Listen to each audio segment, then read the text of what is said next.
যে সবাই আস্তে আস্তে জয়েন হোক, এরপর হচ্ছে যে আমরা ক্লাস শুরু করবো ইনশাল্লাহ 2-3 মিনিটের মধ্যেই।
ওয়ালাইকুম আসসালাম রহমতুল্লাহ। আমি আলহামদুলিল্লাহ ভালো আছি, তোমাদের কি অবস্থা?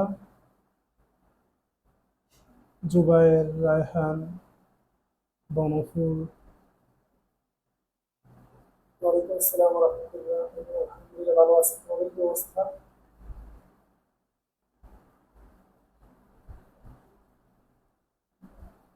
সরি, এখানে সাউন্ড বন্ধ করা হয় নাই। ঠিক আছে।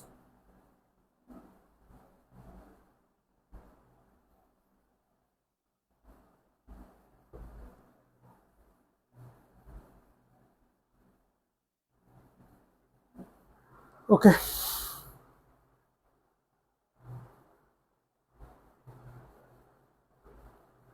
মাহফুজুর রহমান, ওয়ালাইকুম আসসালাম রহমতুল্লাহ। আল্লাহিয়ান, আস্তে আস্তে ঠিক আছে। তো আমরা আস্তে আস্তে শুরু করি, ঠিক আছে। অলরেডি 5-6 মিনিট হয়ে গেছে। ওকে। তো প্রথম হচ্ছে যে কোষের প্রকারভেদ নিয়ে আমরা প্রথম ডিসকাস করব। সাউন্ড ক্লিয়ার কিনা আমাকে একটু জানাও তো, সাউন্ড ক্লিয়ার কিনা।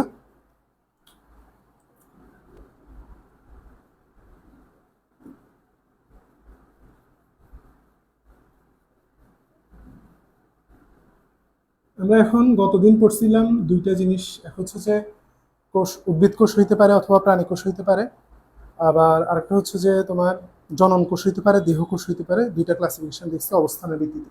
আজকে আমরা দেখবো হচ্ছে নিউক্লিয়াসের গঠনের ভিত্তিতে, নিউক্লিয়াসের গঠনের ভিত্তিতে কোষের শ্রেণীবিভাগ।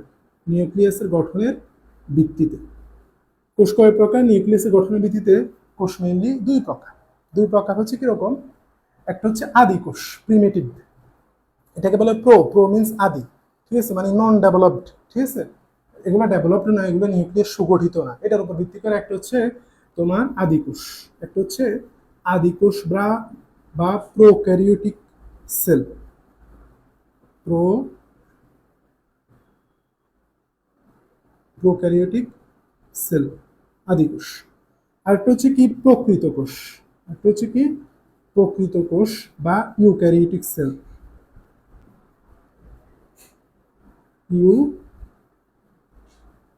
Eukaryotic sell. তাহলে দুই টাইপের সেল নিউক্লিয়াসের গঠনের ভিত্তিতে। ওকে। দুই টাইপের সেল হইতে পারে, একটা হচ্ছে আদিকোষ বা প্রোক্যারিওটিক সেল, আর একটা হচ্ছে তোমার প্রকৃত কোষ বা ইউক্যারিওটিক সেল। এখন দেখো, এই যে প্রো, প্রো মিনস হচ্ছে আদি, মানে অনুন্নত বলতে পারো। আর ক্যারিয়ন, ক্যারিয়ন কথা থেকে ক্যারিওটিক এসছে। ক্যারি অন, ক্যারিয়ন দ্বারা বোঝে নিউক্লিয়াস। ক্যারিয়ন দ্বারা বোঝে কি? নিউক্লিয়াস। ক্যারিয়ন দ্বারা বোঝে নিউক্লিয়াস, আর প্রো দ্বারা বোঝা হচ্ছে আদি বা সুগঠিত নয়, আদি বা সুগঠিত নয়, প্রিমিটিভ, ঠিক আছে, এরকম। তারপরে ইউ, ইউ মানে হচ্ছে কি? গুড, ভালো বা সুগঠিত। গুড বা সুগঠিত অর্থে, সুগঠিত অর্থে, সুগঠিত অর্থে। সুগঠিত কি? সেটা হচ্ছে ক্যারিয়ন বা নিউক্লিয়াস। নিউক্লিয়াস, নিউক্লিয়াসটা সুগঠিত। তাহলে আমরা বুঝছি কি, নিউক্লিয়াসের উপর ভিত্তি করে আমরা দুই ভাগে ভাগ করতে পারি। একটা হচ্ছে আদিকোষ বা প্রোক্যারিওটিক সেল, একটা হচ্ছে প্রকৃত কোষ বা ইউক্যারিওটিক সেল, ঠিক আছে। এখন আমরা আগে প্রথমে আদিকোষ সম্পর্কে জানবো, তারপরে প্রকৃত কোষ সম্পর্কে জানবো, তারপর আদিকোষ এবং প্রকৃত কোষের মধ্যে ডিফারেন্স কি, ডিফারেন্সগুলো ইন ডিটেলস জানবো ইনশাআল্লাহ, ঠিক আছে। আসো। তো এখন হচ্ছে তোমার ফার্স্টে আমরা শিখবো কি? আদিকোষ। ফার্স্টে আমরা শিখবো হচ্ছে আদিকোষ। আদিকোষ সম্পর্কে আমরা জানবো। আমরা জানবো হচ্ছে আদিকোষ বা প্রোক্যারিওটিক সেল সম্পর্কে। Prokaryotic sell. এখন দেখো, আদিকোষের প্রথম হচ্ছে যে এখানে কোনো সুগঠিত নিউক্লিয়াস থাকে না। আমরা বৈশিষ্ট্য আকারে লিখি। 1 নাম্বার, সুগঠিত নিউক্লিয়াস নেই। সুগঠিত নিউক্লিয়াস নেই। এখন নিউক্লিয়াস তো বুঝলাম, তাই না? নিউক্লিয়াস বুঝছি, নিউক্লিয়াস বলতে কি বোঝায়। এখন সেটা আবার সুগঠিত বলতে কি বোঝায় আসলে? সুগঠিত নিউক্লিয়াস বলতে আসলে কি বোঝায়? সুগঠিত নিউক্লিয়াস বলতে বোঝায়, দেখো আমরা সাপোজ হচ্ছে এখানে যদি একটা নিউক্লিয়াসের মতো করে আঁকার চেষ্টা করি, যদি আমাদের এখানে ছোট ছোট পোর থাকবে, নিউক্লিয়ার পোর, এবং সেটা দ্বিস্তর বিশিষ্ট হবে।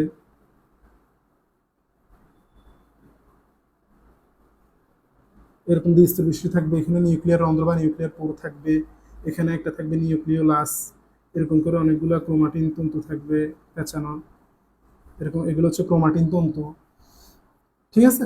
তাহলে হচ্ছে কি, এটা হচ্ছে নিউক্লিয়ার মেমব্রেন। নিউক্লিয়ার মেমব্রেন, এটা হচ্ছে নিউক্লিয়ার মেমব্রেন। তারপর হচ্ছে তোমার এটা হচ্ছে কি, নিউক্লিওলাস। নিউক্লিওলাস, এটা হচ্ছে নিউক্লিওলাস। তারপরে এই যে ছিদ্রগুলো, এটা হচ্ছে নিউক্লিয়ার রন্ধ্র। এটা কি? নিউক্লিয়ার রন্ধ্র, ঠিক আছে? তাহলে আমরা কি শিখলাম? আমরা এখন নিউক্লিয়াসের গঠনটা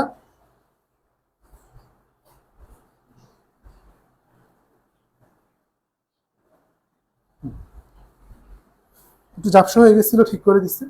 এখন হচ্ছে আমরা দেখছিলাম কি, এটা হচ্ছে একটা সুগঠিত নিউক্লিয়াস। যখন আমরা চিনব সুগঠিত নিউক্লিয়াস, আমরা যদি চিনি, তখন আমরা বুঝবো সুগঠিত নয় বলতে কি বোঝায়, ঠিক আছে? এখন ক্লিয়ার হয়ে গেছে? এখন ক্লিয়ার হয়ে গেছে না?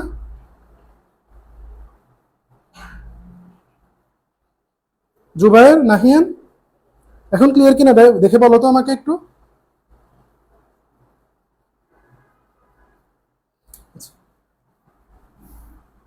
নিউক্লিয়ার রন্ধ্র বা নিউক্লিয়ার প্রোব।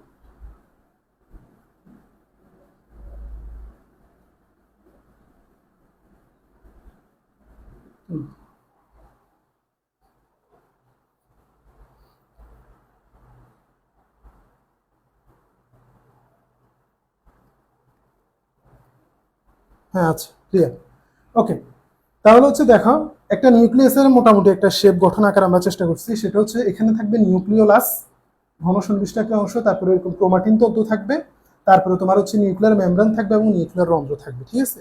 এটা হচ্ছে একটা সুগঠিত নিউক্লিয়াস।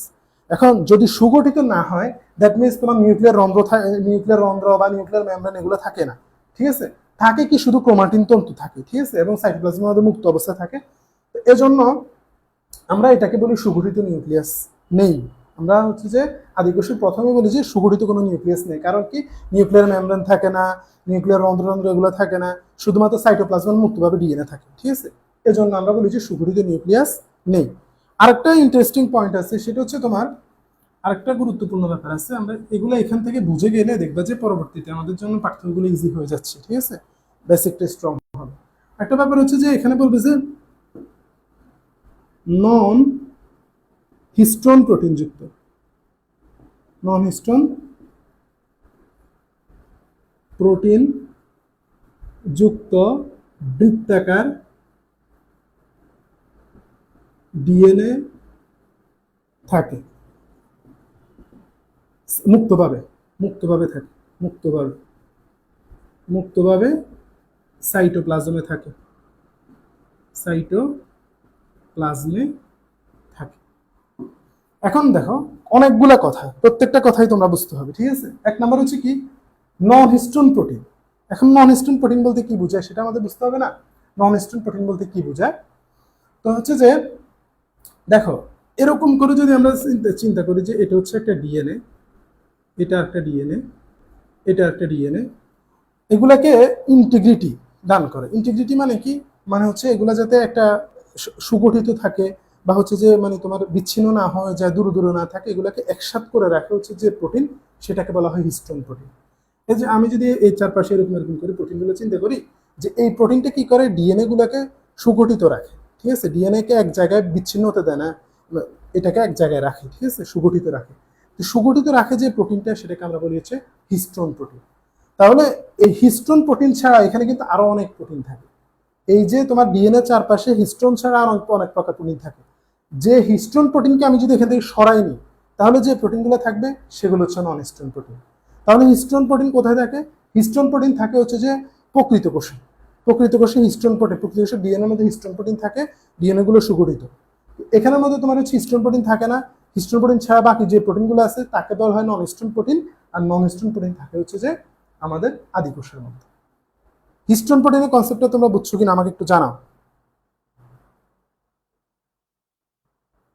কে কে বুঝে নেয় না, তাহলে আমি আবার বলবো ইনশাল্লাহ, যদি না বুঝে থাকো কেউ।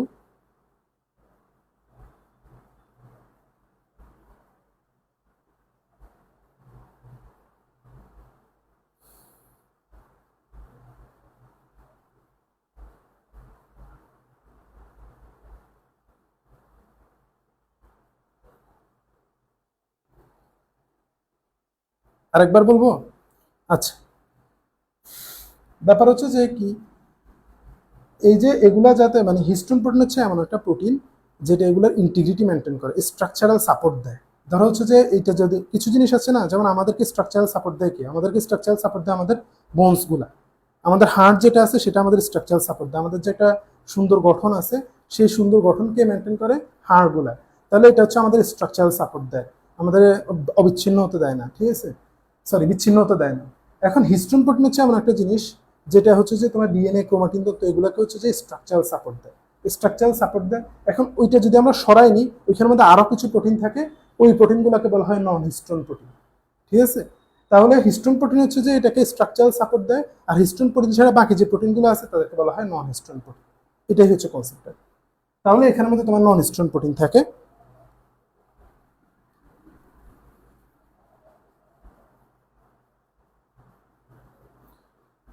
আচ্ছা, তারপরে এই যে যে অঞ্চলের মধ্যে তোমার এই নন হিস্টোন প্রোটিন যুক্ত ডিএনএ থাকে তাকে বলা হয় নিউক্লিয়েড। নিউক্লিয়েড। যে অঞ্চলের মধ্যে এই নন হিস্টোন প্রোটিনযুক্ত বৃত্তাকার ডিএনএ থাকে সেই অঞ্চলকে বলা হয় নিউক্লিয়েড। তাহলে নিউক্লিয়েড আমরা কোথায় পাবো? নিউক্লিয়েড আমরা পাবো শুধুমাত্র আদি কোষের মধ্যে। কারণ বৃত্তাকার, সরি, প্রকৃতি কোষের মধ্যে তো এরকম বৃত্তাকার ডিএনএ টিএনএ নন হিস্টোন প্রোটিনযুক্ত এগুলো থাকে না। সেজন্য হচ্ছে আমরা এটাই কি বলবো, এটা শুধুমাত্র আদি কোষে থাকে, ঠিক আছে। আচ্ছা, আল নাহিয়ান কি বুঝো নাই নন হিস্টোন প্রোটিনের কনসেপ্ট? নাহিয়ান জানো তো?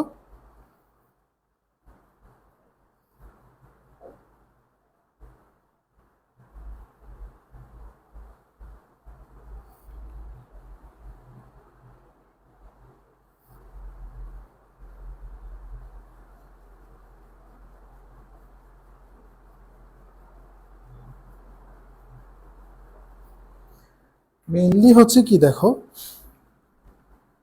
ধরো হচ্ছে যে এটা একটা ক্রোমোজোম, একটা, আমি আরেকটা আঁকলাম, এটা একটা ক্রোমোজোম। তাহলে এই ক্রোমোজোমের ধরো হচ্ছে যে এগুলো যদি এখানে কিছু না থাকতো, এটা এখানে চলে যাইতো, এটা এখানে চলে যাইতো, এটা এখানে চলে যাইতো, এদের কোনো ইন্টিগ্রিটি মেনটেন হইতো না।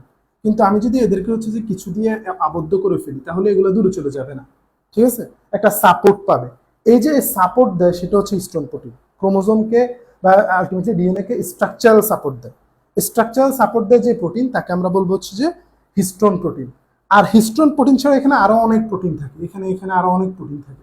তো এখন তুমি হিস্টোন প্রোটিনকে সরাই ফেললে বা হিস্টোন প্রোটিন না থাকলে আর যে প্রোটিনগুলো থাকে তাদেরকে আমরা বলবো হচ্ছে নন হিস্টোন প্রোটিন, ঠিক আছে। এটাই হচ্ছে কনসেপ্ট, এবার বুঝছো?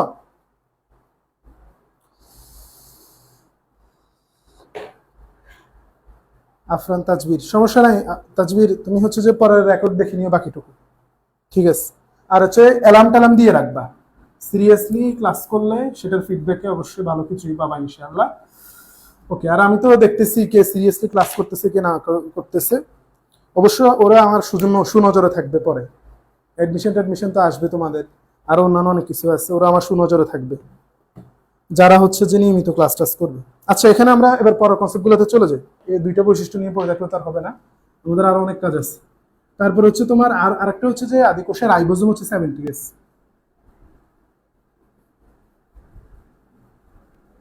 আদিকোষের রাইবোজোম 70s। 70s বলতে হচ্ছে বেদভার্গ একক। বিজ্ঞানী বেদভার্গের নাম অনুসারে হচ্ছে যে এটাকে নামকরণ করছে বেদভার্গ। বেদভার্গ একক এটা, ঠিক আছে? এস দ্বারা বেদভার্গ একক বোঝায়। এটা নিয়ে আমি ইনশাআল্লাহ রাইবোজোম পড়ার সময় ডিটেলস আলোচনা করবো। এখন এটা নিয়ে আলোচনা করতে গেলে ক্লাস লেন্দি হয়ে যাবে। মানে রাইবোজোম হচ্ছে 70s থাকে, 70s এর মধ্যে দুইটা ইউনিট থাকে, একটা হচ্ছে 50s, একটা হচ্ছে 30s।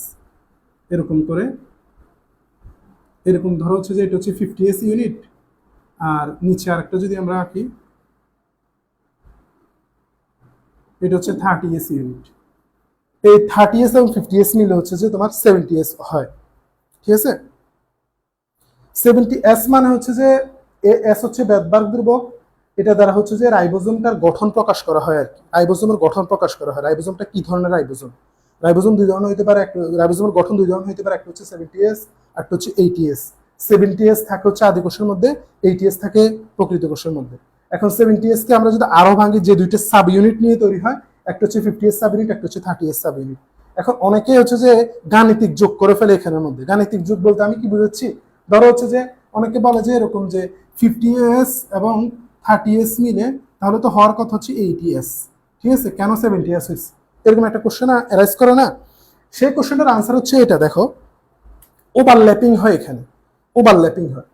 ওভারল্যাপিং হয় কি, ধরো আমি তোমাকে একটা উদাহরণ দিই। সেটা হচ্ছে, ধরো আমার কাছে আছে হচ্ছে 500 টাকা, আমার কাছে হচ্ছে 500 টাকা, এবং হচ্ছে যে এখানে কারোর কথা বলবো, ধরো নাহিয়ানের কাছে হচ্ছে যে 300 টাকা আছে, ঠিক আছে? এখন কথা হচ্ছে যে আমার যে 500 টাকা, সে 500 টাকা এবং আমার 500 টাকার মধ্যে 50 টাকার মধ্যে আমরা দুজনে মালিক। এরকম হইতে পারে না? দুজনে হচ্ছে যে একটা একটা নির্দিষ্ট অ্যামাউন্টের মালিক, মানে ওই 50 টাকা আমাদের, ওই 50 টাকার মালিকানা আমাদের দুজনেরই।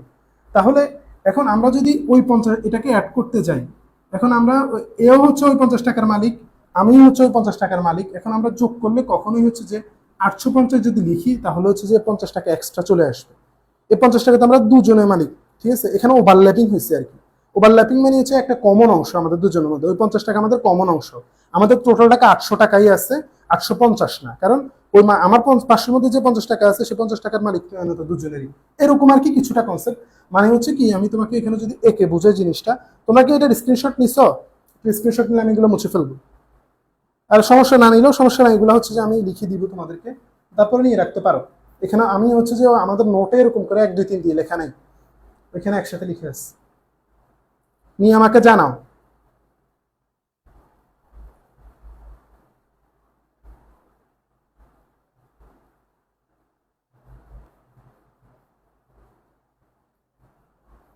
নেওয়া হয়েছে?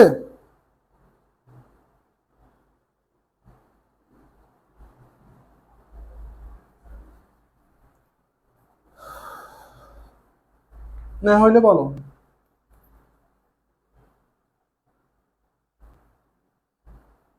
ওকে, তাহলে মুছে ফেলবি।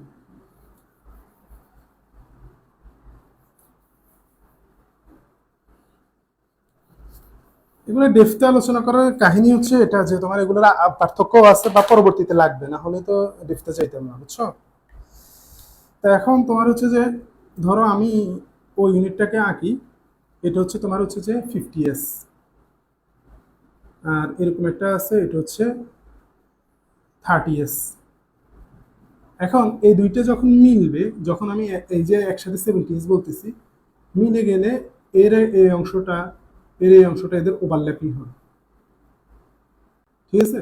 এখন এই যে ওদের মধ্যে একটা কমন অংশ আছে, এই কমন অংশের কারণে ওদের যোগফলটা 80 না হয়ে 70 হয়ে যায়। তোমরা কি বুঝছো ব্যাপারটা? যে এদের মধ্যে একটা কমন অংশ আছে, সেজন্য এই 50s এবং এই 30s মিলে হয় 70s, 80s হয় না, 80s হয়, কারণ ওদের মধ্যে একটা কমন অংশ আছে দুজনের। গুড, নাহিয়ান গুড, খাতা লিখছো। নোট তো একজন দিছে, নোট তো দাও নাই, ক্লাস তো অনেকেই করছো। একজন দিলে একজনের পুরস্কার পাবে আর কি, একজনের পুরস্কার পাবে, আর তোমরা দেখবে শুধু।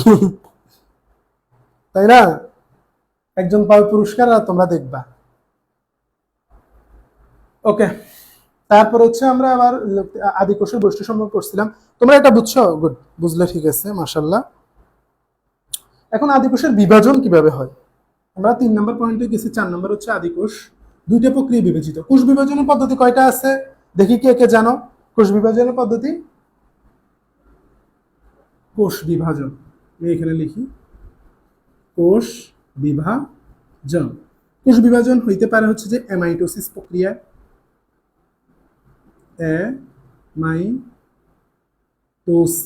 অ্যামাইটোসিস প্রক্রিয়ায়, হইতে পারে হচ্ছে যে মাইটোসিস প্রক্রিয়ায়, আর হইতে পারে হচ্ছে মিওসিস প্রক্রিয়া, মিওসিস। ঠিক আছে, এই 3 প্রক্রিয়া কোষ বিভাজন হইতে পারে। অনাহিতা রহমান, অনাহিতা, অ্যামাইটোসিস একটা আছে, অ্যামাইটোসিসকে ভুলে গেলে চলবে না। ও, সৌম্য বসাকটা আজকে একটু দেরি করে ফেলছে, ঠিক আছে, সমস্যা নাই। সৌম্য রেকর্ড দেখে নিও বাকিটুকু। আজকের ক্লাসে আমরা একটু ডিফে যাচ্ছি, কারণ তোমরা মেধাবী স্টুডেন্ট, একটু বেশি জানা লাগবে তোমাদের। তাহলে হচ্ছে যে আমরা জানলাম যে আরো কিছু আছে, এগুলো হচ্ছে মেজর, আরো কিছু পদ্ধতি আছে। তো আদি কোষে মেইনলি বিভাজন হয় 2 পদ্ধতিতে, এগুলো হচ্ছে মেজর আর কি। আদি কোষে বিভাজন হয়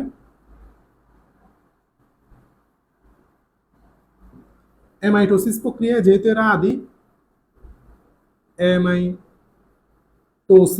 অ্যামাইটোসিস প্রক্রিয়া বা দ্বিবিভাজন প্রক্রিয়া। এই 2 প্রক্রিয়ার মাধ্যমে হচ্ছে যে অ্যামাইটোসিস হয়। আমরা দ্বিবিভাজন নিয়ে হচ্ছে যে আলোচনা করবো শৈবাল ছত্রাক, ইনশাআল্লাহ। অ্যামাইটোসিস নিয়ে নেক্সট চ্যাপ্টারে আলোচনা করবো। অ্যামাইটোসিস মানে ডিরেক্ট কোনো মধ্যবর্তী জটিল পর্যায়ে ছাড়াই হচ্ছে যে তোমার বিভাজন হয়ে যায়। দ্বিবিভাজনও এরকম 2টা ভাগে ভাগ হয়ে যায়। তারপরে দ্বিবিভাজন এবং অ্যামাইটোসিসের মধ্যে কিছু ডিফারেন্স আছে, তাই সেটা আমরা দেখবো। এখন হচ্ছে আদি কোষে আমরা জাস্ট কি প্রসিডিউরে বিভাজিত হয় সেটুকু একটু জেনে রাখি, আর কিছু না। ঠিক আছে, আচ্ছা। এরপরে আরেকটা বৈশিষ্ট্য হচ্ছে এরা পুষ্টি হচ্ছে শোষণ পদ্ধতিতে, পুষ্টি গ্রহণ হচ্ছে শোষণ পদ্ধতিতে, পুষ্টি গ্রহণ শোষণ পদ্ধতিতে। কি পদ্ধতিতে ওরা পুষ্টি গ্রহণ করে সেটা আর কি, একজন থেকে শোষণ করে নিয়ে নেয়, নিজেরা তৈরি করে না, এটা আর কি। আর এদের মধ্যে মিললে অবাধ শ্বসন হয়। শ্বসন যেটা সেটা হচ্ছে অবাধ শ্বসন, অবাধ শ্বসন। এখন বলো তো অবাধ শ্বসন বলতে কি বোঝায়? গ্রুপ নাম হচ্ছে এই গ্রুপটাতেই, তো এই গ্রুপে, যে গ্রুপে তুমি এখন ক্লাস করতেছো, এই গ্রুপটাই, এই গ্রুপে হচ্ছে যে ক্লাস সাবমিট করবে। ঠিক আছে, আচ্ছা। অবাধ শ্বসন মানে অক্সিজেনের অনুপস্থিতি যে শ্বসন হয়, অক্সিজেনের অনুপস্থিতিতে, অক্সিজেন যখন হচ্ছে অ্যাবসেন্ট থাকে যে শ্বসন হয়, অক্সিজেন অনুপস্থিতিতে যে শ্বসন হয় সেটাই হচ্ছে যে অবাধ শ্বসন। ঠিক আছে, অক্সিজেন অনুপস্থিতিতে যে শ্বসন হয় সেটাই হচ্ছে অবাধ শ্বসন। ওকে, তাহলে মোটামুটি আমরা যা জানছি তা এনাফ। আর এর কারদের মধ্যে থাকে এগুলা আমরা যে গতকাল করছিলাম, উদাহরণ তো আমাদের জানা লাগবে। উদাহরণ কি? আদি কোষের উদাহরণ কি? ও, আমি তো তোমাদের জিজ্ঞেস করি নাই, তোমরা কি নোট করছো? আহা, সরি। আচ্ছা, ভিডিও রেকর্ড থেকে একটু এইটার স্ক্রিনশট নিয়ে নিও, রেকর্ড দিয়ে দিব। অনাহিতে, ঠিক আছে, গুড। এখন হচ্ছে উদাহরণ। উদাহরণ কি? উদাহরণ হচ্ছে কি, মাইকোপ্লাজমা, গতদিন পড়ছিলাম সবচেয়ে ছোট কোষ মাইকোপ্লাজমা, তারপর হচ্ছে ব্যাকটেরিয়া, তারপর হচ্ছে blue green algid, cyanobacteria, bacteria. ঠিক আছে, এগুলো হচ্ছে কি, এগুলো হচ্ছে তোমার আদি কোষের উদাহরণ। এগুলো আদি কোষ, এগুলো কোষ যেগুলো সেগুলো হচ্ছে আদি কোষ। ঠিক আছে, তোমাদের কমেন্টগুলো চেক করতেছি আর কি, সামনে তোমার হচ্ছে আছে ইয়ে করা। এখন মাইকোপ্লাজমা হচ্ছে আদিকোষ, তারপর ব্যাকটেরিয়া হচ্ছে আদিকোষ, ব্যাকটেরিয়ার কোষগুলো আদিকোষ, তারপর হচ্ছে ব্লু গ্রিন অ্যালজি বা সায়ানোব্যাকটেরিয়া হচ্ছে আদিকোষ। ওকে, তাহলে এটাই হচ্ছে যে তোমার আপাতত আমাদের আদিকোষ সম্পর্কে এটুকু জানলেই চলবে, আদিকোষ সম্পর্কে এটুকু জানলেই চলবে। এখন আসো আমরা প্রকৃত কোষে আসি। প্রকৃত কোষ সম্পর্কে আমাদের কি কি জানতে হবে?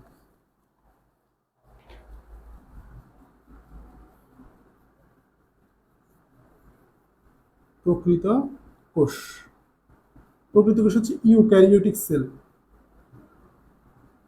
Eukaryotic sell. এখন প্রকৃত কোষে ইউক্যারিওটিক সেল, তাহলে হচ্ছে প্রকৃত কোষে এক নম্বর বৈশিষ্ট্য কি?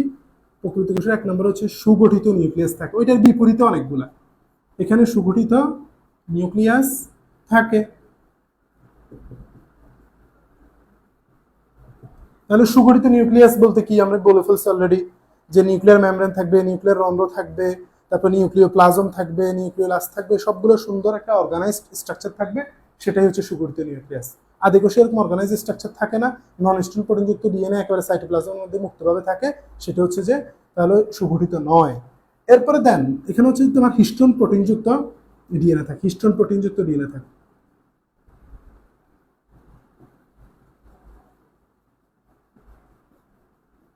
হিস্টোন প্রোটিন থাকে।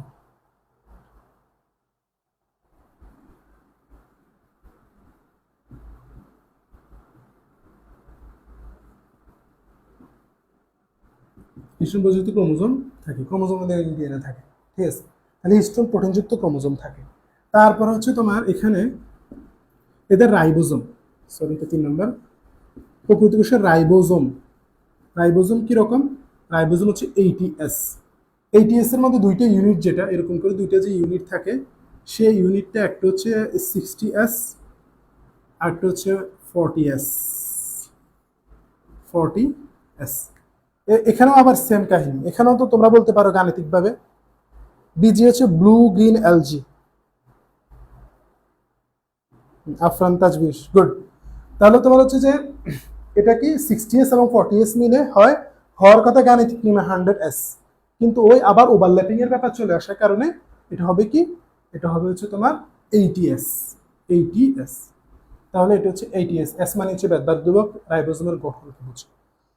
এরপরে তোমার হচ্ছে কি, এখানে আবরণ বেষ্টিত অঙ্গাণুগুলো থাকে, আবরণ বেষ্টিত অঙ্গাণু থাকে।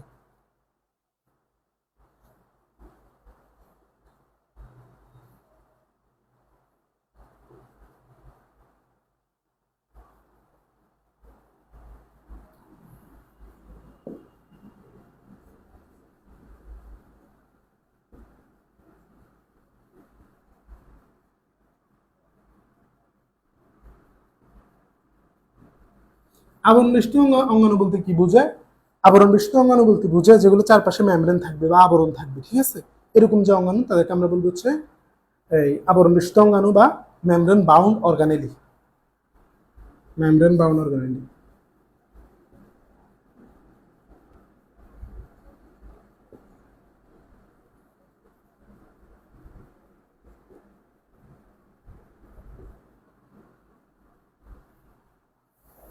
অর্গানেলি, মেমব্রেন বাউন্ড অর্গানেলি বা আবরণ বেষ্টিত অঙ্গাণু।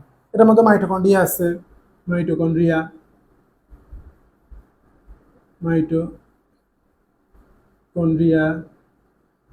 এন্ডোপ্লাজমিক রেটিকুলাম,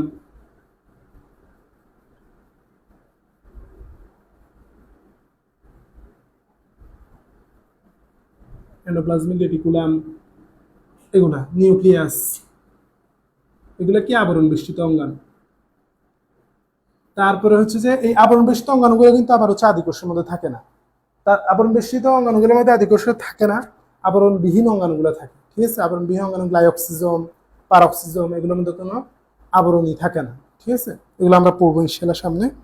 তারপরে এটাই, এরপরে হচ্ছে যে আবরণ বেষ্টিত অঙ্গাণুগুলো থাকে না, এটা একটা কনসেপ্ট। তারপরে হচ্ছে তোমার এখান থেকে আমাদের এগুলা কি প্রক্রিয়া বিভাজিত হয়, বিভাজন প্রক্রিয়া বিভাজিত হয়,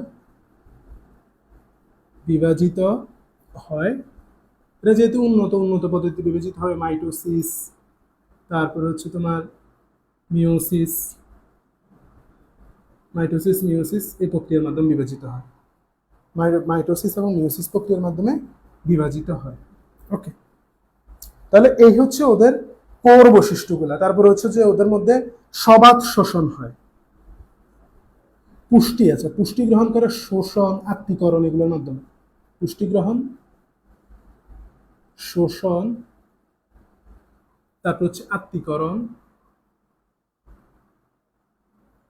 প্রক্রিয়ার মাধ্যমে হয়। ঠিক আছে, তারপর হচ্ছে যে এখানে সবাত শ্বসন ঘটে মেইনলি, মূলত সবাত শ্বসন হয়। তাহলে আমরা আবার একটু রিক্যাপ করি। রিক্যাপ করলে হচ্ছে যে প্রকৃত কোষে সুগঠিত নিউক্লিয়াস থাকে। সুগঠিত নিউক্লিয়াস মানে হচ্ছে যে নিউক্লিয়ার মেমব্রেন, নিউক্লিয়ার রন্ধ্র, নিউক্লিওলাস সবকিছু থাকবে। হিস্টোন প্রোটিনযুক্ত ক্রোমোজোম থাকে। ক্রোমোজোমগুলোকে ইন্টিগ্রিটি মেনটেন করার জন্য চারপাশে যে প্রোটিন থাকে সেটাকে আমরা বলবো হিস্টোন প্রোটিন। এখানে হিস্টোন প্রোটিনটা থাকে, আদিকোষে হিস্টোন প্রোটিন থাকে না। তারপর রাইবোজোম, এখানে হচ্ছে এইটিএস। তারপর হচ্ছে আবরণ বেষ্টিত অঙ্গাণু থাকে। আবরণ মানে হচ্ছে চারপাশে মেমব্রেন বা আবরণ থাকবে, যেগুলো হচ্ছে মাইটোকন্ড্রিয়া, এন্ডোপ্লাজমিক রেটিকুলাম, নিউক্লিয়াস, এগুলোর মধ্যে আবরণী থাকে। তারপর হচ্ছে বিভাজিত হয়, যেহেতু উন্নত তাহলে বিভাজিত হবে কি প্রক্রিয়ার মাধ্যমে? বিভাজিত হবে মাইটোসিস, মিওসিস এই প্রক্রিয়াগুলোর মাধ্যমে। তারপরে তোমার হচ্ছে যে পুষ্টি গ্রহণ, শোষণ এবং আত্তীকরণ প্রক্রিয়া, আর হচ্ছে সবাত শোষণ হয়। ঠিক আছে,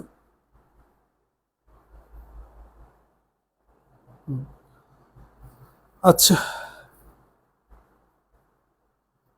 এদের অনেক উদাহরণ আছে। শৈবাল, ছত্রাক, ব্রায়োফাইটস, টেরিডোফাইটস। তোমরা কি ছবি তুলছ, স্ক্রিনশট নিছো? স্ক্রিনশট নেওয়া হয়েছে?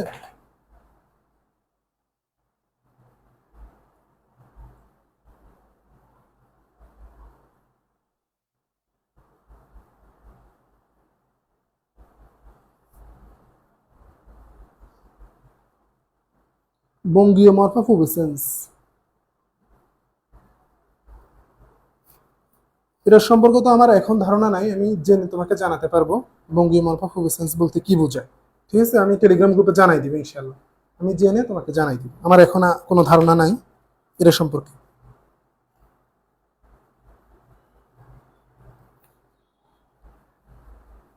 ওকে,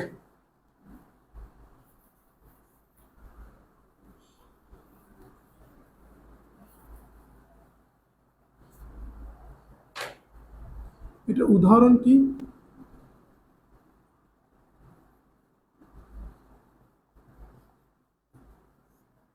উদাহরণ হচ্ছে তোমার শৈবাল, ছত্রাক,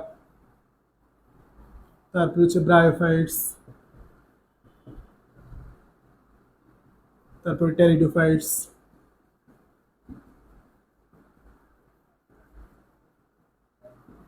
এগুলো শৈবাল, ছত্রাক, ব্রায়োফাইটস, টেরিডোফাইটস এগুলো হচ্ছে প্রকৃত কোষের উদাহরণ। ঠিক আছে, ওকে, ঠিক আছে।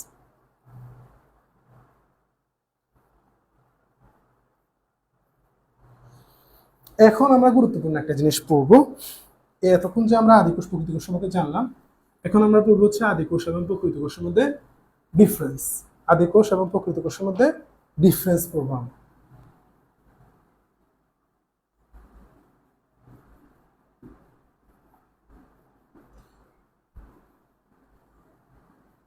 আচ্ছা, আমি তোমাদের একটা কথা বলতে ভুলে গেছিলাম, বুঝছো? সেটা হচ্ছে তোমার, আমি তোমাদের বই, দাগানো বইয়ের ছবি পিডিএফ করে দিয়ে দিব ইনশাল্লাহ। ঠিক আছে, আরো কয়েকটা ক্লাস যাক, কয়েকটা ক্লাস যাওয়ার পরে যখন টপিকগুলো কভার হবে তখন তোমাদের একসাথে আমি ইয়ে করে দিয়ে দিব, ছবি তুলে দিয়ে দিব দাগাই। ঠিক আছে, কোন কোন জায়গা থেকে মেডিকেল এমসিকিউ আসতে পারে বা অ্যাডমিশন লিস্ট এমসিকিউ আসতে পারে, আর কোনগুলো এইচএসসির জন্য ইম্পর্টেন্ট বা কোনটা ক খ ঘ এর জন্য ইম্পর্টেন্ট, সেটা আমি সুন্দর করে মার্ক করে দিব। হাসান স্যারের বইটা দাগাই, এরপরে তোমাদেরকে দিয়ে দিব ইনশাল্লাহ। আমাকে একটু রিমাইন্ড করে দিও, সেটা হচ্ছে যে আরো হয়তো আরো 5-10টা ক্লাসের পরে, ঠিক আছে, একসাথে দিব ইনশাল্লাহ।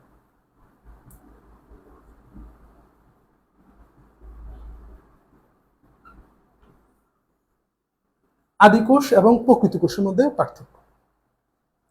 প্রথম আমরা কিছু জিনিসের ভিত্তিতে হতে পার্থক্য করবো, তাই না? একটা হচ্ছে নিউক্লিয়াস। প্রথম হচ্ছে নিউক্লিয়াস। নিউক্লিয়াস না লিখে আমরা যদি লিখতাম হচ্ছে সুগঠিত নিউক্লিয়াস, তাহলে জিনিসটা আরো বেশি অ্যাপ্রোপ্রিয়েট হইতো। এখানে আমরা লিখবো হচ্ছে সুগঠিত নিউক্লিয়াস।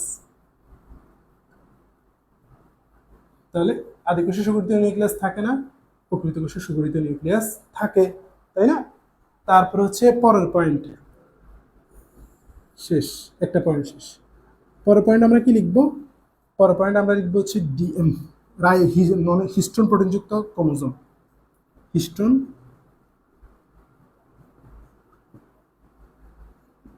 প্রোটিন যুক্ত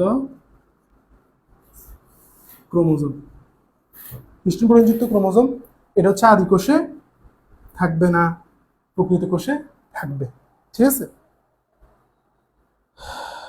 কোন রাইটারের বই কিনবা? সেটা হচ্ছে আবুল হাসান। তাজবির, অফেরন, আমি সবগুলো সম্পর্কে বলবো তোমাকে, একটু ধৈর্য ধরো। তাজবির একটু ধৈর্য ধরো, অফেরন কি এগুলা সবই বলবো ইনশাল্লাহ। তোমরা যেগুলো বুঝবে না সেগুলো সম্পর্কে আমি ইনশাল্লাহ আলোচনা করবো। তো ঠিক আছে, একটু ধৈর্য ধরো।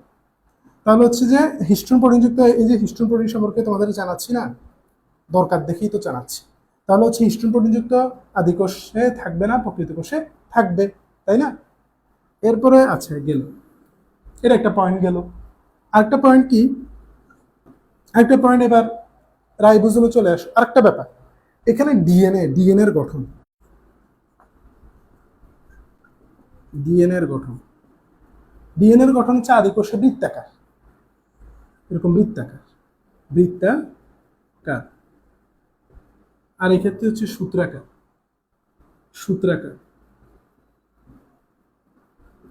ঠিক আছে? প্রকৃত কোষে ডিএনএ হচ্ছে সূত্রাকার, আর আদি কোষে ডিএনএ হচ্ছে বৃত্তাকার। এটা একটা পয়েন্ট। এরপরে আরেকটা পয়েন্ট হচ্ছে আবরণ বেষ্টিত অঙ্গাণু।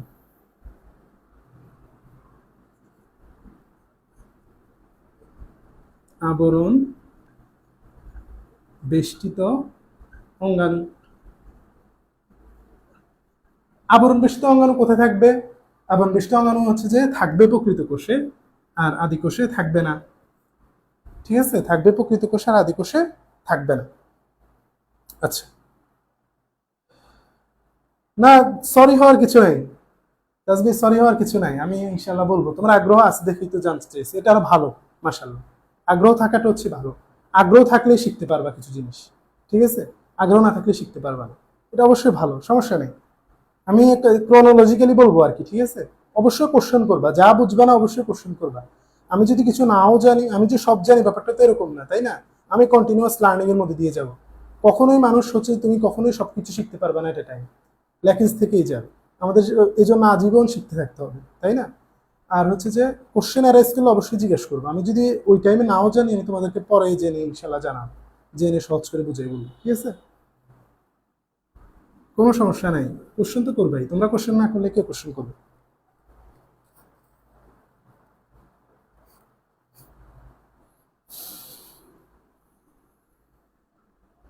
আচ্ছা, তাহলে এই জিনিসগুলো তোমরা একটা স্ক্রিনশট নিয়ে ফেলতে পারো, বা এগুলো বইতে আছে, সমস্যা নেই। তবে এইভাবে করে মনে রাখতে তোমাদের জন্য সহজ হবে। ঠিক আছে?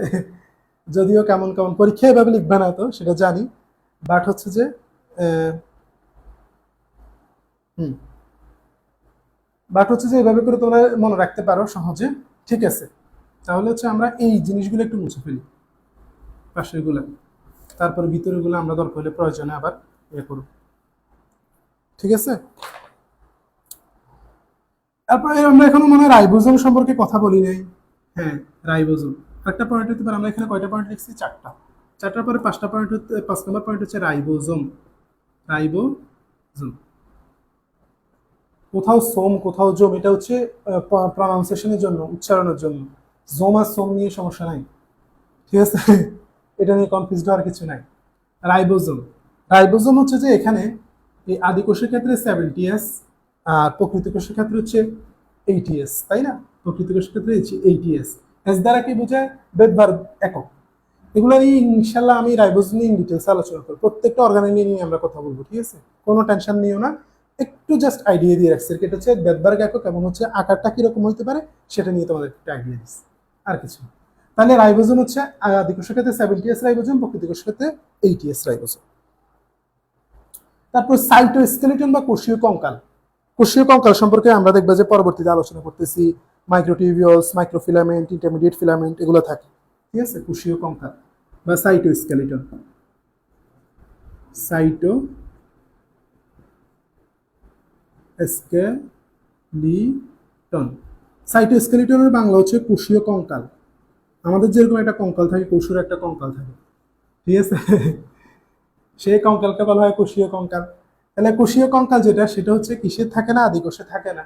তাহলে ঠিক আছে, আদিকোষে থাকে না, প্রকৃত কোষে থাকে। এই সাইটোস্কেলিটন কি কি দিয়ে গঠিত? সাইটোস্কেলিটন গঠিত হচ্ছে মাইক্রোটিউবিউলস,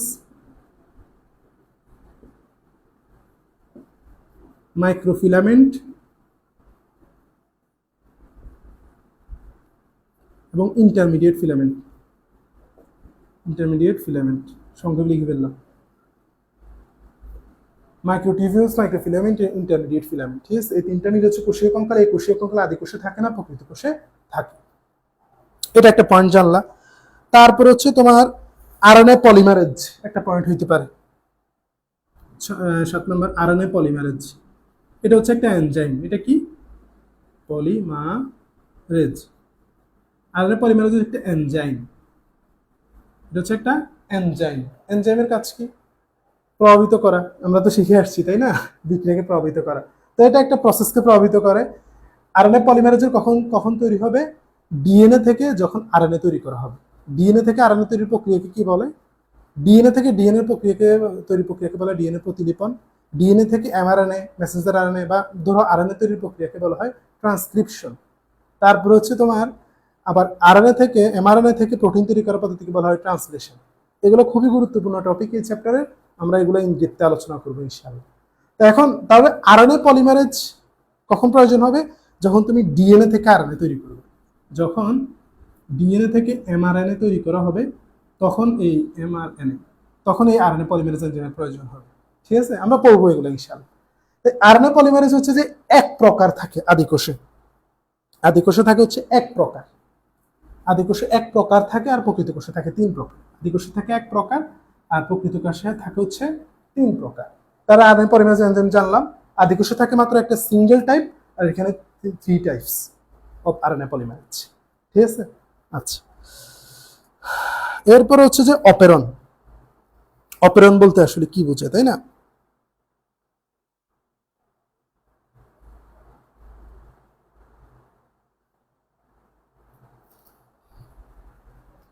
তো আমরা এগুলো একটু মুছে ফেলি,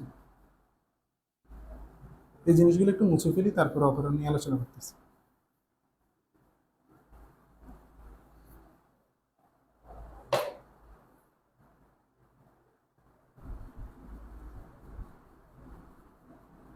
তো ডিস্টার্ব করতেছে কালিতে।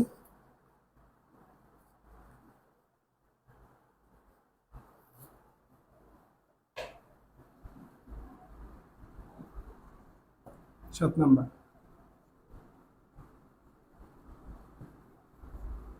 অপেরনের ক্ষেত্রে হচ্ছে উল্টো। অপেরন হচ্ছে আদিকোষে থাকে, প্রকৃত কোষে থাকে না। একটা পাইছো যে আদিকোষে, তাও থাকে। অনেক কিছুই তো পাইছে যে আদিকোষ গরিব, আদিকোষে থাকে না। প্রকৃত এটা হচ্ছে আদিকোষে থাকে, প্রকৃত কোষে থাকে না। এটা হচ্ছে মেইনলি একটা জিনে, ডিএনএ এর সাথে একটা ক্লাস্টার অফ জিন থাকে। ধরো হচ্ছে এটা হচ্ছে একটা ডিএনএ, এখানে অনেকগুলো এরকম এরকম জিন থাকে, যেগুলো হচ্ছে এর বিভিন্ন ক্রিয়াকে নিয়ন্ত্রণ করে। ঠিক আছে, ক্লাস্টার অফ জিন। ক্লাস্টার অফ জিন মানে কি? অনেকগুলো জিনের একটা দলা, বা জিনের একটা দলাই বলতে পারো। একসাথে অনেকগুলো জিন থাকে, সেগুলো হচ্ছে যে এটার ফাংশনকে নিয়ন্ত্রণ করে। তাহলে ফাংশনাল ইউনিট অফ, একটা হচ্ছে, এটা একটা হচ্ছে একটা ফাংশনাল ইউনিট, যেটা ডিএনএ এর সাথে থাকে, জিনের একটা ক্লাস্টার। জিনের একটা ক্লাস্টার। ঠিক আছে, এটা মনে রাখতে পারো। অপেরন।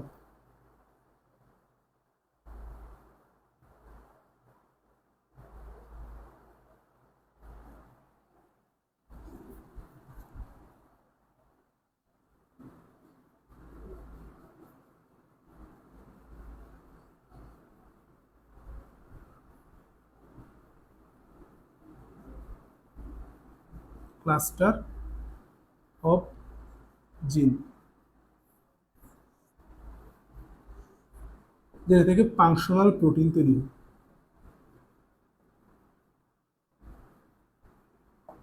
এখন আমি তোমাদের এটা একটু মানে বুঝাটা একটু, জাস্ট তোমাদের এত ডিটেলসে লাগবে না, কিন্তু জিনিসটা হচ্ছে যে তোমাদের মাথায় থাকলে তারপরে একটু মানে ভালো লাগে, কাজ করবে আর কি। এটাই, আর কিছু না। বা একটু জিনিস সম্পর্কে জানলা, সেটা হচ্ছে তোমাদের, আমাদের জানতে হবে যে জিনের মধ্যে আমাদের তথ্যগুলো থাকে। ঠিক আছে, একজন মানুষের জিনগুলো আমাদের হচ্ছে চুলের রং, চোখের কালার, তারপরে গায়ের বর্ণ, গাত্র বর্ণ, তারপর হচ্ছে লম্বত্ব, তারপর খাটত্ব, এগুলো নিয়ন্ত্রণ করে। ঠিক আছে, এটা তো আমরা জানি আমাদের বৈশিষ্ট্যগুলো নিয়ন্ত্রণ করে।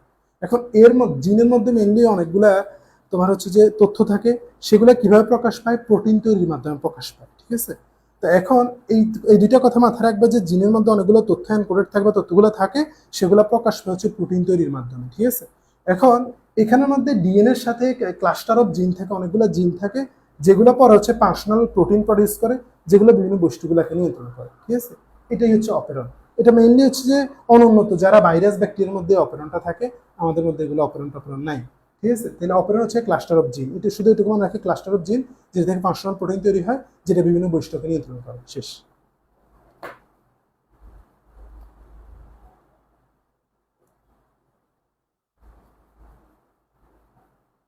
ঠিক আছে, বুঝছো তোমরা অপেরন কি?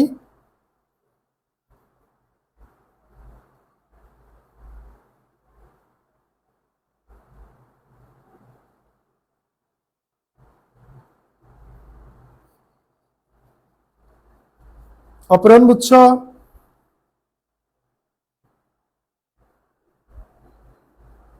কঠিন জিনিস দেখে কি তোমরা চলে গেছো নাকি সবাই?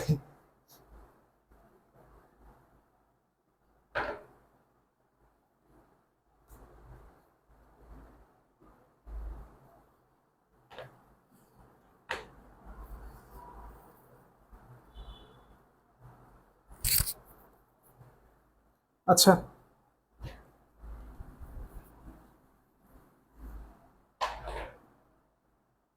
ওকে। 8 নম্বর হচ্ছে ইন্ট্রন।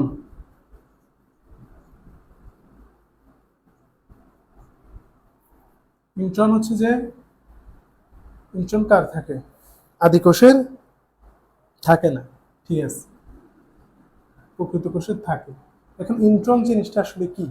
ইন্ট্রন জিনিসটা হচ্ছে, দেখো, এটা হচ্ছে একটা প্রি আর এমআরএনএ। আমি বললাম না, তোমার ডিএনএ থেকে এমআরএনএ তৈরি হয়, এটা মনে রাখো। ডিএনএ থেকে এমআরএনএ তৈরি হয়, মেসেঞ্জার আরএনএ তৈরি হয়, মেসেঞ্জার আরএনএ থেকে তোমার প্রোটিন তৈরি হয়। ঠিক আছে, প্রোটিন তৈরির মাধ্যমে আমাদের বৈশিষ্ট্যগুলো প্রকাশ পায়। বুঝছো? এখন হচ্ছে যে এই যে তোমার এমআরএনএ ডিরেক্ট তৈরি হয় না, এমআরএনএ আগে pre mRNA, pre m R N A থাকে। এটার মধ্যে অনেকগুলো অংশ থাকে। ঠিক আছে, ধরো কিছু অংশ আমি কালো করে দিয়ে রাখি। ঠিক আছে, এখন সবগুলো অংশ হচ্ছে থেকে এমআরএনএ তৈরি হয় না, সবগুলো অংশ থেকে তোমার এমআরএনএ তৈরি হয় না। এটা ধরো হচ্ছে এমআরএনএ। এখন দেখো এখানের মধ্যে এই কালো যে বর্ণ যেগুলো আমি দাগ দিয়ে দিচ্ছি, এই জিনিসগুলো প্রিয়া এমআরএনএ থাকলেও এমআরএনএতে কিন্তু নাই। এগুলো হচ্ছে নন কোডিং অঞ্চল। কি অঞ্চল? নন কোডিং অঞ্চল, মানে এগুলো কোড করে না। কোড করে না মানে কি?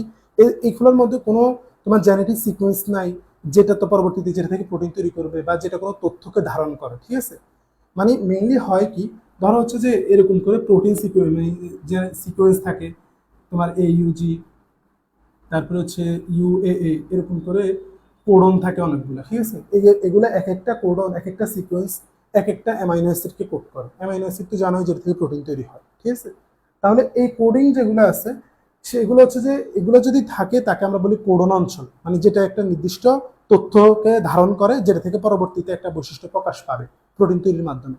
এখন প্রিয়ামারণের মধ্যে অনেকগুলো এরিয়া থাকে, যেখানের মধ্যে কিছু নন কোডিং অঞ্চল থাকে, যেগুলোতে কোনো তথ্য নাই, যেগুলো থেকে কোনো প্রোটিন তৈরি হবে না। ঠিক আছে, তো ওই অংশগুলোকে বলা হয় ইন্ট্রন। তাহলে ইন্ট্রন হচ্ছে নন কোডিং অঞ্চল, যেগুলো কোডিং এ অংশগ্রহণ করে না, যেগুলোকে বাদ দিয়ে দেওয়া হয়, বাদ দিয়ে এমআরএনএ তৈরি করা হয়। এই এমআরএনএ এখন যেটা দেখছি পুরোটাই কোডিং অঞ্চল, এটার মধ্যে পুরোটার মধ্যেই তথ্য থাকে এনকোডের অবস্থায়, যেগুলো থেকে পরবর্তীতে আমাদের প্রোটিন তৈরি হবে। ইন্ট্রন বুঝছো তোমরা সবাই? ইন্ট্রন কে কে বুঝছো? ইন্ট্রন জটিল জিনিস বোঝাচ্ছে আর তোমরা ক্লাস ছেড়ে চলে যাচ্ছ না, কি হবে তোমাদের দিয়ে বলো? যারা আছো তাদেরকে সাধুবাদ। করবে ক্লাস, তো ম্যাক্সিমামই করবে। এই তো আমি দিয়ে দিচ্ছি, ক্লাস হচ্ছে তোমার লাইভ থেকে রেকর্ডেড বেশি দেখে। এটা একটু ছবি তুলে রাখো। ইন্ট্রন বুঝছো কিনা জানো?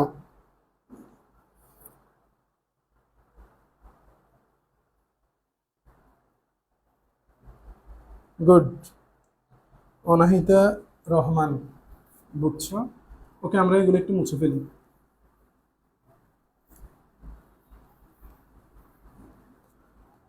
এরপর হচ্ছে কোষ বিভাজন।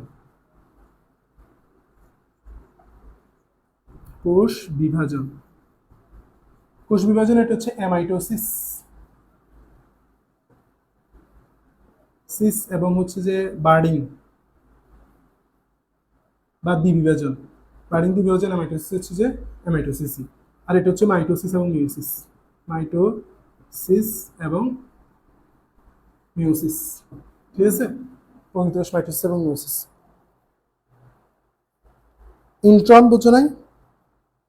আরফান আহমদ ইমনের জন্য ইন্ট্রন আবার রাখতেছি। এটা হচ্ছে প্রি এমআরএনএ, মানে এমআরএনএ তৈরি হওয়ার আগের স্টেজ। তো এখানের মধ্যে কিছু অংশ থাকে যেগুলোর মধ্যে কোনো তথ্য থাকে না। ধরো হচ্ছে যে এটা একটা মেসেজ, এটা হচ্ছে একটা মেসেজ। তো মেসেজের মধ্যে তুমি কি করছো, তুমি লিখছো যে একটা মেসেজ লিখছো, এখানের মধ্যে সাপোজ একটা লেখা লিখছো, এখানে একটা গ্যাপ, এখানে কিছু লিখো নাই, আবার এখানের মধ্যে একটা মেসেজ আছে এরকম, ঠিক আছে। এখন তুমি কি করছো, এডিট করে খালি জায়গা যেটা সেটাকে বাদ দিয়ে দিছো, এডিট করে খালি জায়গাটাকে বাদ দিয়ে দিছো। এই যে খালি জায়গা যেখানের মধ্যে কোনো মেসেজ নাই, কোনো কথা নাই, সেটাই হচ্ছে তোমার ইন্ট্রন। জেনেটিক মানে জিনের ব্যাপারে সেটাই হচ্ছে তোমার ইন্ট্রন। যখন এমআরএনএ তৈরি হবে, যেখানে মানে কোনো তথ্য নাই, সেটাই হচ্ছে ইন্ট্রন। এবার বুঝছো, নন কোডিং অংশ। কোডিং মানে সেখানে কোনো কোড আছে, কোনো তথ্য আছে, কোনো মেসেজ আছে, ঠিক আছে। এখানের মধ্যে কোনো মেসেজ আছে, এখানে মেসেজ আছে, তাহলে এই দুইটা জিনিস মিলে পরে তোমার একটা জিনিস তৈরি হয়ে যাবে। একটা মেসেজ ধরো তুমি একসাথে করে ফেলছি লেখাগুলো, এরকম আমরা করি না, মেসেজের সময় বড় একটা মেসেজ লিখে মাঝখানে একটা গ্যাপ রাখি, ধরো বড় একটা গ্যাপ, এখন এটা তো রাখার দরকার নেই, তখন তুমি গ্যাপটাকে এডিট করে এই যে লেখাগুলোকে একসাথে করে দিচ্ছ, এটাই। তাহলে এই গ্যাপ যখন থাকবে, তখন সেটা হচ্ছে এটাকে এডিট করে তুমি হচ্ছে যে গ্যাপ ছাড়া একটা লেখা দিবে, ঠিক আছে। গ্যাপ ছাড়া যেটা সেটা হচ্ছে এমআরএনএ, সেখানে সবগুলোই শুধু তথ্য, মেসেজ, কোনো ফাঁকা জায়গা নেই। আর এখানে কিছু দুইটা ফাঁকা জায়গা আছে, সেগুলোকে কেটে আলাদা করে দেওয়া হয়। এই যে ফাঁকা জায়গা যেগুলোর মধ্যে কোনো তথ্য থাকে না, সেটাই হচ্ছে ইন্ট্রন। এবার বুঝছো? ইমন বুঝছো এবার?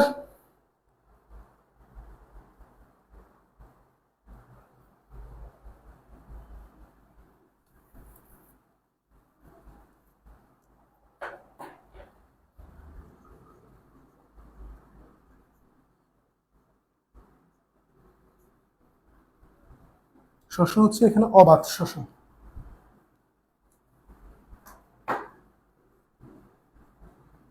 অবাধ, আর এখানে হয় সবাধ শোষণ। সবাধ শোষণ মানে একটা হচ্ছে অক্সিজেনের অনুপস্থিতি, একটা হচ্ছে অক্সিজেনের উপস্থিতিতে ঘটে। আচ্ছা, আর এখানে ট্রান্সলেশন কখন শুরু হয়?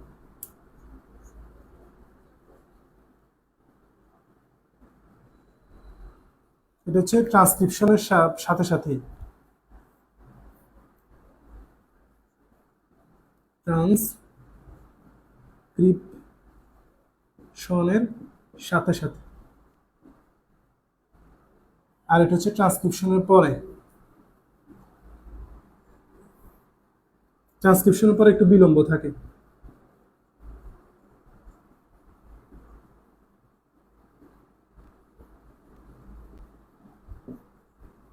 বিলম্বে একটা গ্যাপ থাকে, মানে ট্রান্সক্রিপশন শেষ সাথে সাথে ট্রান্সক্রিপশন যদি শুরু হয়ে যায়, সেটা কথাই হয় আদি কোষে। আর ট্রান্সক্রিপশন পরে একটা টাইম গ্যাপ থাকে, তারপর হচ্ছে ট্রান্সলেশন শুরু হয়, সেটা হচ্ছে তোমার প্রকৃত কোষে। ট্রান্সক্রিপশন কি? ট্রান্সক্রিপশন হচ্ছে ডিএনএ থেকে এমআরএনএ, এটা হচ্ছে ট্রান্সক্রিপশন।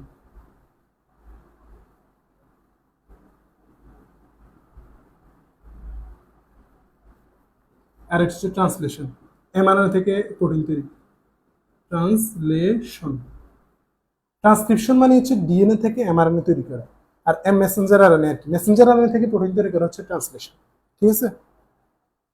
ট্রান্সলেশন হচ্ছে মেসেঞ্জার আরএনএ তৈরি করা, মেসেঞ্জার আরএনএ থেকে প্রোটিন তৈরি করা, এমআরএনএ থেকে প্রোটিন তৈরি করা হচ্ছে ট্রান্সলেশন।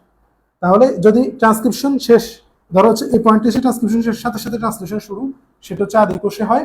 আর ট্রান্সক্রিপশনের পর একটা গ্যাপ থাকে, ধরো 5 মিনিট, ট্রান্সক্রিপশন শেষ 5 মিনিট পরে, এরপর উদাহরণ হিসেবে ধরো 5 মিনিট পরে ট্রান্সলেশন শুরু হয়েছে, সেটা হচ্ছে যে আদি প্রকৃত কোষে এরকম হয় আর কি, ঠিক আছে।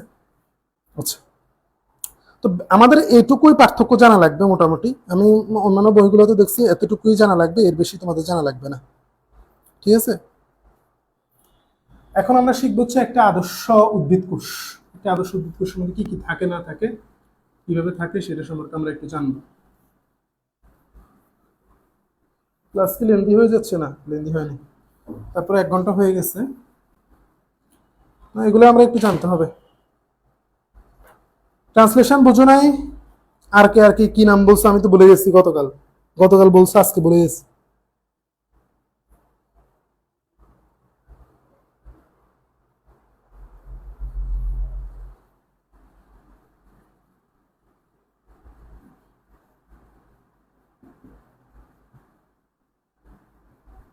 তোমার নামটা আবার একটু বলো, আমি ভুলে গেছি।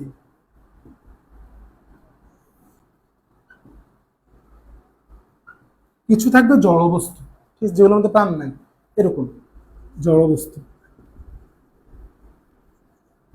জড় বস্তুর মধ্যে আবার 2 টাইপ, একটা হচ্ছে কোষ প্রাচীর, সেলোয়াল কোষ প্রাচীর।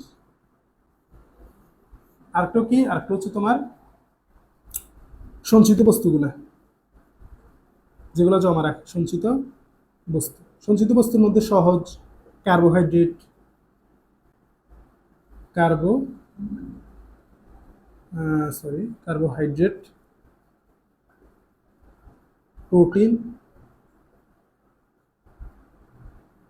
তারপর হচ্ছে লিপিড। কার্বোহাইড্রেট, প্রোটিন এবং লিপিড, এগুলো কি করে? এগুলো সঞ্চয় করে রাখে, তাই না? আর হচ্ছে যে কোষ প্রাচীর, এটা হচ্ছে জড় বস্তুর মধ্যে। এখন জীব বস্তু, সজীব বস্তু, সজীব বস্তু। সজীব বস্তুর মধ্যে কি থাকে? এখন সজীব বস্তুর মধ্যে কোষঝিল্লি বা প্লাজমা মেমব্রেন থাকবে, ঠিক আছে, সাইটোপ্লাজম থাকবে, কোষঝিল্লি থাকবে, নিউক্লিয়াস থাকবে।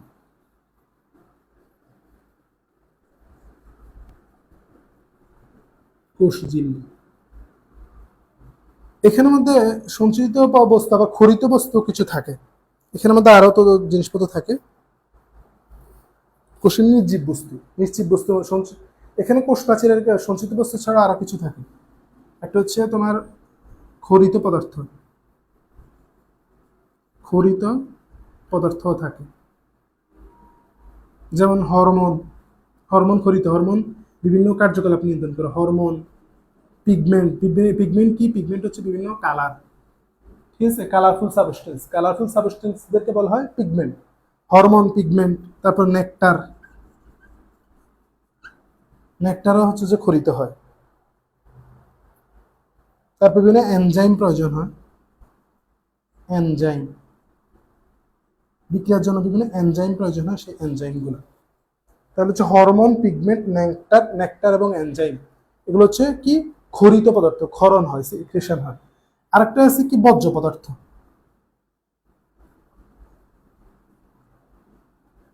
বর্জ্য পদার্থ, বর্জ্য পদার্থের মধ্যে রেজিন আছে, মোম আছে, আরো বিভিন্ন সাবস্টেন্স আছে, যেগুলো হচ্ছে কি? বর্জ্য পদার্থ, যেগুলোর কোনো সিগনিফিকেন্স নাই। ঘাম, ট্যানিন, গামও থাকে, ট্যানিন থাকে, ল্যাটেক্স থাকে। এগুলো এমনি একবার রিডিং দিবে, এগুলো নট সিগনিফিকেন্ট, লাগবে না। এটা একটু মনে রাখবা যে খরিত পদার্থ কি কি আছে: হরমোন, এনজাইম, পিগমেন্ট, নেকটার, ঠিক আছে। এগুলো, এগুলো কি? এগুলো হচ্ছে খরিত পদার্থ, এগুলো মনে রাখবা। তারপর এখানে হচ্ছে কোষঝিল্লি, তারপর হচ্ছে তোমার সাইটোপ্লাজম, সাইটোপ্লাজম,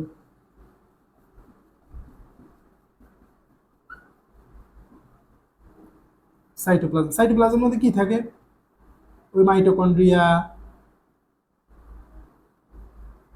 তারপরে এন্ডোপ্লাজম রেটিকুলাম, সংক্ষেপে লিখলাম ইয়ার।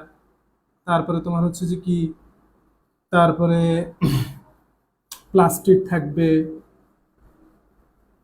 লাইসোজোম এনজাইম থাকবে, লাইসোজোম থাকবে, লাইসোজোম থাকবে, রাইবোজোম থাকবে, সবই তো থাকবে, তাই না? এই অঙ্গাণুগুলো সাইটোপ্লাজমের মধ্যে, কোষীয় অঙ্গাণুগুলো থাকবে, অর্গানেল। তারপরে তোমার হচ্ছে যে নিউক্লিয়াস থাকবে, সজীবের মধ্যে নিউক্লিয়াস, ঠিক আছে। এই বস্তুগুলো থাকবে একটা আদর্শ উদ্ভিদ কোষের মধ্যে, ঠিক আছে। ওকে।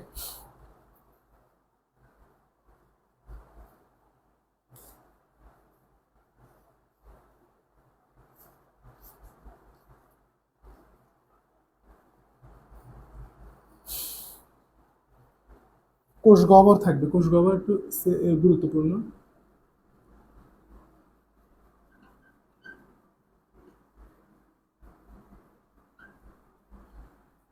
এই হচ্ছে আদর্শ উদ্ভিদ কোষের মধ্যে কি কি থাকবে সেটা আর কি আমরা জানলাম।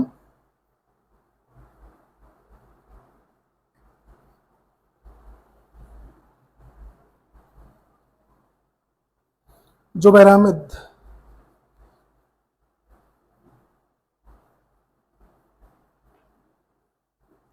স্টেম সেল, স্টেম সেল নিয়ে আলোচনা করব। এখানে কিছুই বাদ থাকবে না, বুঝছো? ধরো হচ্ছে যে কিছু টপিক যদি তুমি আবার হাসান স্যার থেকে দেখো যে আমি টাচ করি না, ওইগুলো আলোচনা করে ফেলবো। সেলওয়ালের আগে ওইগুলো আলোচনা করে ফেলবো। নেক্সট ক্লাসে তো আমরা সেলওয়াল নিয়ে কথা বলবো, সেলওয়ালের আগে ওইগুলো আলোচনা করে ফেলবো। আমি কি কি টাচ করি না সেটা আমি জানি, সেগুলো ইম্পর্টেন্ট না। স্টেম সেল মোটামুটি ইম্পর্টেন্ট। ওই যে প্রথম কোষ কিভাবে তৈরি হয়েছে, এটা একটা হাইপোথিসিস। হাইপোথিসিস বুঝো, মানে এগুলো এখনো বৈজ্ঞানিকভাবে প্রমাণিত হয় নাই। ওরা মানে হচ্ছে যে বিভিন্ন জিনিসের উপর ডিপেন্ড করে এটা হচ্ছে যে দাঁড় করানোর চেষ্টা করতেছে, এটা এখনো প্রমাণিত না। তো ওইটা নিয়ে আমি ডিসকাস করি নাই, কারণ এটা সিগনিফিকেন্ট না। তারপরে আমি তোমাদের একটু আইডিয়া দিব, যেহেতু বইতে আছে, তাই না? না জানলে তোমাদের কাছে মনে হবে যে কিছু ছেড়ে যাচ্ছ। প্রথম প্রথম এরকম হবে, বুঝছো? একটু ম্যাচিউর যখন হয়ে যাবা, আরো 5-6 মাস চলে যাবে, তখন দেখবে যে লাগবে এরকম অনেক কিছু বাদ দিয়ে চলে যাচ্ছে, যদিও যেটা উচিত না। কিন্তু অবশ্যই তোমার হচ্ছে যে প্রথমবার জানার সময় একটু জানবা আর কি। পরে রিভাইজ করার সময় ওইগুলো পড়ার টাইম না, তোমরা নিজেরাই পড়বে না, আস্তে আস্তে বুঝে যাবা কোনটা লাগবে কোনটা লাগবে না, ঠিক আছে? ইন্টারমিডিয়েট এত কম সময় যে তুমি জানার জন্য পড়বা, সেটা হলে তোমার জন্য কোনো ইউনিভার্সিটিতে আর চান্স পাওয়া লাগবে না। ওই তুমি ইন্টারমিডিয়েট লেভেলে জানতে জানতে তোমার জীবন শেষ হয়ে যাবে, কারণ চান্সই পাবা না। এই জন্য আর কি তোমার এখানে বেশি ফোকাস থাকতে হয় এক্সাম ওরিয়েন্টেড, এক্সাম ওরিয়েন্টেড একটা মাইন্ডসেট, যে আমাকে আগে ক্র্যাক করতে হবে, এইচএসসি তো ভালো করতে হবে, অ্যাডমিশন লিস্টও ভালো করতে হবে। এটা হচ্ছে মাইন্ডসেট থাকতে হবে তোমার, না হলে ধরা খেয়ে যাবে অধিক জানতে গিয়ে। তারপর আমি আমি বলছি আমি আলোচনা করবো ইনশাল্লাহ, আমি ওইগুলো ধরবো, সবই ধরবো ইনশাল্লাহ। তো তোমাদের কোষ প্রাচীর যে পড়াবো সেলওয়াল, সেলওয়ালের আগে ইনশাল্লাহ ডিসকাস করে দিব যা যা স্টেম সেল লাগবে। স্টেম সেল তুমি অন্যান্য টপিকগুলো বুঝতে লাগবে।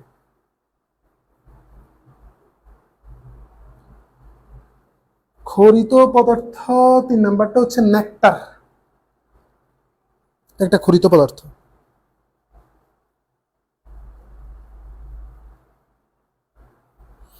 আচ্ছা, চিত্রটা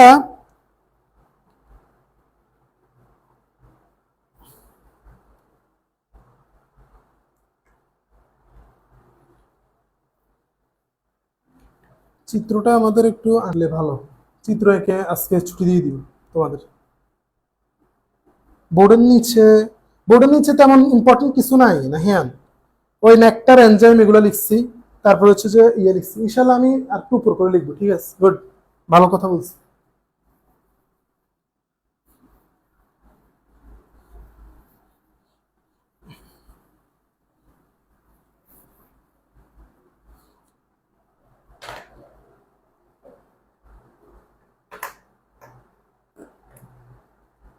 মামুনুর রহমান।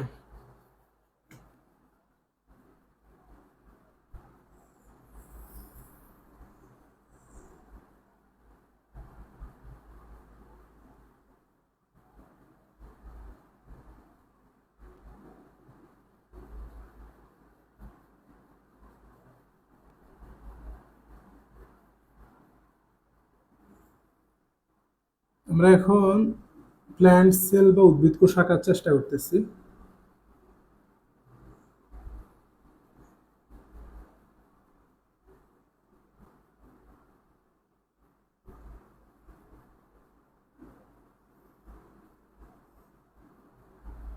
ওকে, একটা শেপ দাঁড় করে ফেলছি, যেটা লাগবে তোমাদের।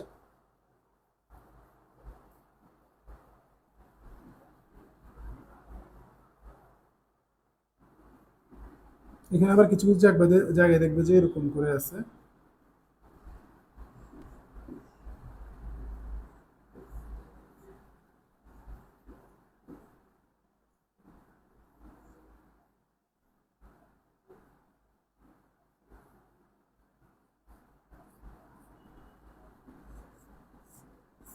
আচ্ছা, এরপর হচ্ছে আমরা নিউক্লিয়াসটা এঁকে ফেলি।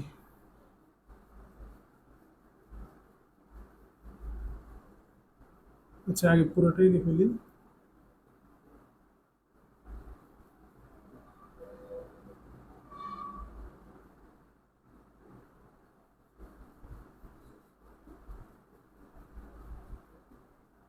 এটা যে গাঢ় জায়গাটা সেটা হচ্ছে নিউক্লিওলাস, আর বাকিগুলো এরকম করে ক্রোমাটিন দ্বন্দ্ব থাকবে। আচ্ছা, এরপরে এটার উপর আবার ইয়ে থাকবে, এন্ডোপ্লাজমিক রেটিকুলাম থাকবে।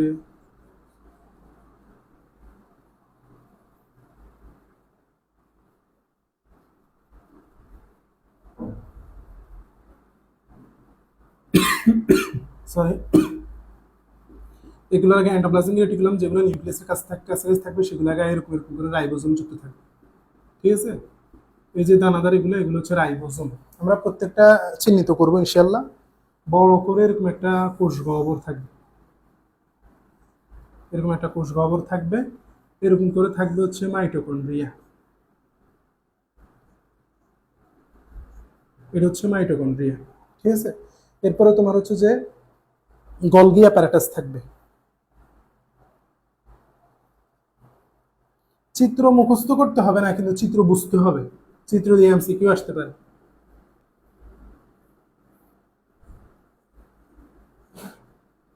এগুলো ধরো হচ্ছে যে একটা শেপ আনার চেষ্টা করতেছি আর কি, সেটা হচ্ছে যে কি গলজি বডি। তারপরে এরকম এরকম মুক্ত রাইবোজোম কিছু থাকবে, মুক্ত রাইবোজোম থাকবে। তারপরে লাইসোজোম থাকবে, এরকম করে একটা লাইসোজোম থাকবে, যেটার ভিতরে হচ্ছে অনেকগুলো এনজাইম থাকবে। তা আবার হচ্ছে যে এরকম করে কিছু ইয়া থাকবে, এন্ডোপ্লাজমিক রেটিকুলাম থাকবে।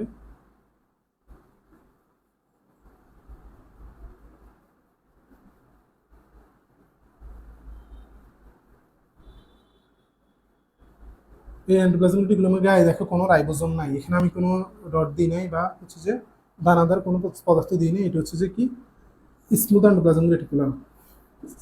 Smooth endoplasmic reticulum. স্মুথ কেন বলা হচ্ছে, কারণ এখানে কোনো রাইবোজোম নাই, রাইবোজোম নাই। এগুলোকে বলা হয় রাফ এন্ডোপ্লাজমিক রেটিকুলাম, অমসৃণ রাফ এন্ডোপ্লাজমিক রেটিকুলাম, কারণ এখানে রাইবোজোম আছে, রাইবোজোম আছে। ঠিক আছে, এটাকে এই যে এটা হচ্ছে নিউক্লিয়ার মেমব্রেন, নিউক্লিয়ার মেমব্রেন। তারপরে এটা হচ্ছে নিউক্লিওলাস, নিউক্লিওলাস। এটা হচ্ছে নিউক্লিয়ার রন্ধ্র। চিত্র যেগুলো দেখতেছো সেটা হচ্ছে নিউক্লিয়ার রন্ধ্র। ঠিক আছে, আর এই যে এরকম এগুলো দানাদার এগুলো দেখতেছো এগুলো হচ্ছে রাইবোজোম। এখানে একটা স্তর হচ্ছে সবচেয়ে বাইরে যেটা, সেটা হচ্ছে কোষ প্রাচীর। কোষ প্রাচীর, কোষ প্রাচীর ভিতরে যেটা থাকবে সেটা হচ্ছে কোষ ঝিল্লি, কোষ ঝিল্লি। ঠিক আছে, এটা হচ্ছে মাইটোকন্ড্রিয়া। তো সবাই ছিল মাইটোকন্ড্রিয়া, হচ্ছে মাইটোকন্ড্রিয়া। এটা হচ্ছে কি কোষ গহ্বর, কোষ গহ্বর। এটা হচ্ছে গলজি বডি, গলজি বডি। এটা হচ্ছে কি লাইসোজোম, লাইসোজোম। ঠিক আছে,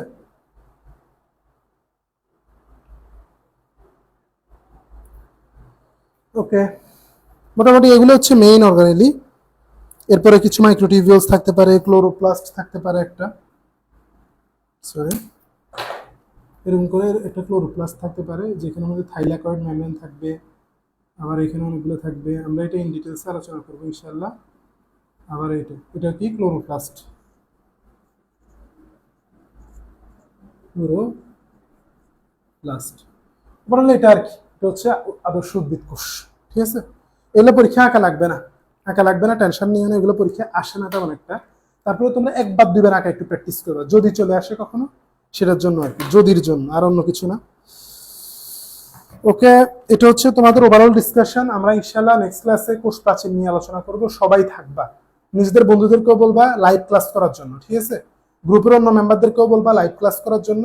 লাইভ ক্লাসে অনেক কিছু শিখতে পারবা, জিজ্ঞেস করতে পারবা, কোশ্চেন আনসার সেশন হবে, এটা আর কি। আর হচ্ছে যে এই আজকের যে পড়াগুলো পড়ছে এগুলো পড়ে ফেলবা। আর আমি একটা কথা তোমাদের বলি, সেটা হচ্ছে ডেইলি বেসিসে এক্সাম আর নিব না। আমি আজকে কোশ্চেন করতে গিয়ে দেখছি যে খুব সিলি সিলি কোশ্চেন হয়ে যাচ্ছে, কোশ্চেনই পাওয়া যাচ্ছে না, ঠিক আছে? তো উইকলি নিব, উইকলি নিব। তোমার উইকলি 3টা ক্লাস হইলে 3টা ক্লাস থেকে খুব ভালো মানে একটা এমসিকিউ, উইকলি দরকার হলে 15টা এমসিকিউতে নিব, কিন্তু উইকলি নিব। ধরো একটা উইকে নর্মালি হচ্ছে আমাদের 3টা বা 4টা ক্লাস থাকবে, ওই 3টে 4টা ক্লাসের পরে বড় একটা অংশ পড়া হয়ে যাবে, তখন ওইটার উপর পরীক্ষা দিলে তোমাদেরও ভালো লাগবে, আমিও সুন্দর সুন্দর কোশ্চেন তোমাদের জন্য করতে পারবো। এটা আর কি, এটা সবচেয়ে ভালো হবে। ওকে, যারা এই পর্যন্ত ছিল তাদেরকে ধন্যবাদ। এখন হচ্ছে তোমরা একটু জানাও, কারো কোনো কোশ্চেন থাকলে আজকে ক্লাসের মধ্যে 2-1 মিনিটের মধ্যে জানাও, তারপর হচ্ছে যে আমরা শেষ করে দিব ইনশাআল্লাহ।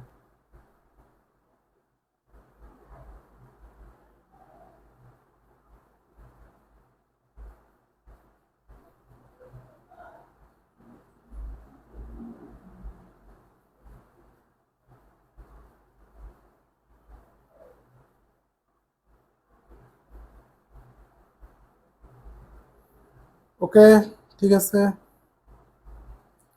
গুড জবায়ের। কোনো কিছু মিস করে থাকলে ইয়ে করবা। ওকে, তোমাদেরকেও স্বাগতম, দোয়া শুভকামনা, ঠিক আছে? ওকে, আল্লাহ হাফেজ। ক্লাস কিছু মিস করে থাকলে ওইগুলো রেকর্ড থেকে করে ফেলবা।